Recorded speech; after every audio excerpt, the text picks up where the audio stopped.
حضرت ہاشم مدینہ گئے۔ مدینہ میں ایک قبیلہ بنو نجار تھا۔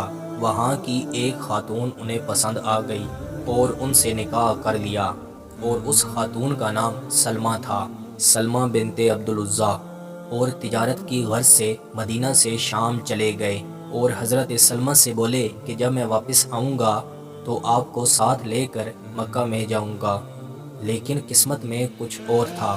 جب شام گئے تو فلسطین میں ہاشم کا انتقال ہو گیا، اور بعد میں حضرت عبدالمطلب پیدا ہوئے۔ پیدائش کے وقت ان کے بال سفید تھے، تو ماں نے ان کا نام شیبہ رکھا۔ اب یہاں مکہ میں کچھ معلوم نہ تھا، کسی کو معلوم نہیں تھا کہ ہاشم نے مدینہ میں شادی کی ہے۔ حضرت ہاشم کے ایک بھائی کا نام مطلب تھا، جو حضرت عبدالمطلب کے چچا بنتے تھے۔ ان کو معلوم تھا کہ میرا بھائی شام گیا تھا، اور اس نے یثرب میں شادی کی تھی، اور ان کی ایک بیوہ عورت بھی ہے، اور ان کا ایک بیٹا بھی ہے۔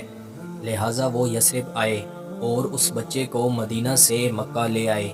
مکہ والوں نے جب دیکھا تو کہنے لگے، مطلب نے ایک غلام کو آزاد کیا ہے، اور بچے کا نام عبدالمطلب پڑ گیا۔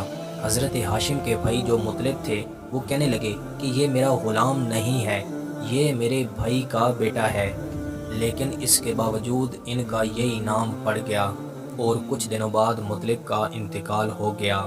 پھر پوری سرداری عبدالمطلب کے پاس آ گئی۔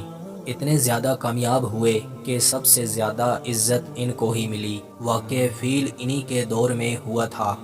واقع فیل کیا تھا اس پر ہم ایک الگ سے ویڈیو بنا چکے ہیں، جو آپ ہمارے یوٹیوب چینل سے دیکھ سکتے ہیں۔ میں امید کرتا ہوں کہ آپ کو یہ ویڈیو پسند آئی ہوگی۔ مزید ایسی ویڈیو دیکھنے کے لیے ہمارے یوٹیوب چینل کا وزٹ کریں، دوستوں کے ساتھ شیئر کریں، کومنٹس میں اپنی رائے کا اظہار ضرور دیں۔ ملتے ہیں انشاءاللہ اگلی ویڈیو میں۔ اللہ حافظ۔